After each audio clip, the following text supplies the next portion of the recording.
Welkom by Wat sê die woord, wat deel is van die rondom die woordbediening van die gemeenskapskerk in Oshakati. Ek is hier om jou vrae te beantwoord wat jy oor die Bybel het. En ons doel is baie duidelik, soos Romeine 10 vers 8 sê, naby jou is die woord in jou mond en in jou hart. So as jy enige vrae het, vra gerus en ons beantwoord dit vanuit die woord van God.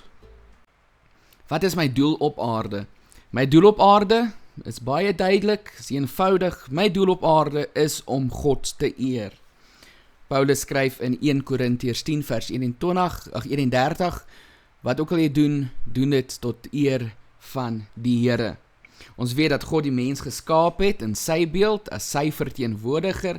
Daar in Genesis 1 vers 28 lees ons, wees vrugbaar, vermeerder, vul die aarde en onderwerp dit.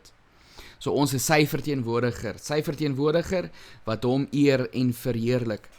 Ons lees onder andere in Jesaja 43 vers 6, moet hulle nie terughou nie, bring my seuns van ver af, my dogters van die uithoeke van die aarde af, elkeen wat na my naam genoem word, elkeen wat ek geskep het tot my eer, sê die Here.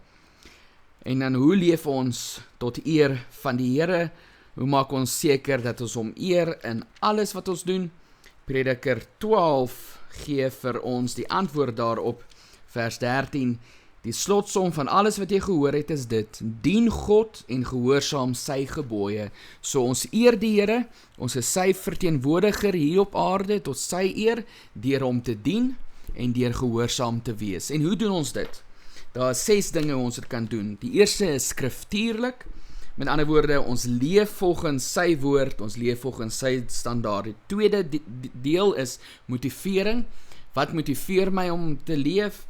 Ek doen alles om God te behaag en nie ander mense nie. Diensbaarheid, ek wil die Here dien met elke asemteug. Ek wil die Here dien met elke moontlike ding wat ek hier op aarde kan doen. Afhanklikheid is die vierde een. Ek besef ek is totaal en al afhanklik van my skepper wat my geskaap het en ek plaas al my vertroue in hom. My lewe is in sy hande. Ons doen dit deur dankbaarheid. Ons dank God vir alles want ons besef alles wat ons het, alles wat ons is 'n dank aan die Here. Ons verlossing, die feit dat ek 'n kind van God is, die feit dat ek 'n dak oor my kop het, die feit dat ek kan eet, die feit dat ek net nog in die oggende kan wakker word, is 'n dank aan die Here en daarom bring ons ook eer aan hom deur dankbaarheid te toon. En dan natuurlik laastens, ons doen dit heelhartig. Ons doen dit van harte met al ons krag. Ons gee ons hele lewe vir die Here.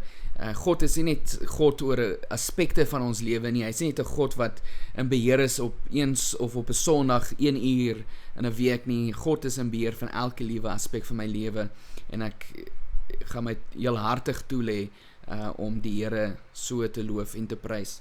En dan Psalm 67, wat ek mee wil afsluit, leer ook vir ons, baie belangrik wat ons doel op aarde is. Mag God ons genadig wees en ons seën, mag hy tot ons redding verskyn. En dan die rede is, sodat sy dade oor die wêreld heen bekend mag word, sy reddende krag onder alle nasies. Met ander woorde, ons eer die Here, ons dien hom, ons leef vir hom, sodat ander mense ook hom kan leer ken. En ons vra dat die Here ons so sal seën, dat ons nie net oor ons gaan nie, dat hy ons sal seën, nie net omdat ons seëninge wil hê nie, maar dat hy ons seën, sodat ons hom kan verheerlik en ander mense hom kan leer ken. En op die ou einde is dit ook ons gebed, dat elke knie voor die Here sal buig en elke mond sal bely dat hy die Here is. So wat is my doel op aarde? My doel op aarde is om God te verheerlik met alles wat ek is en alles wat ek doen.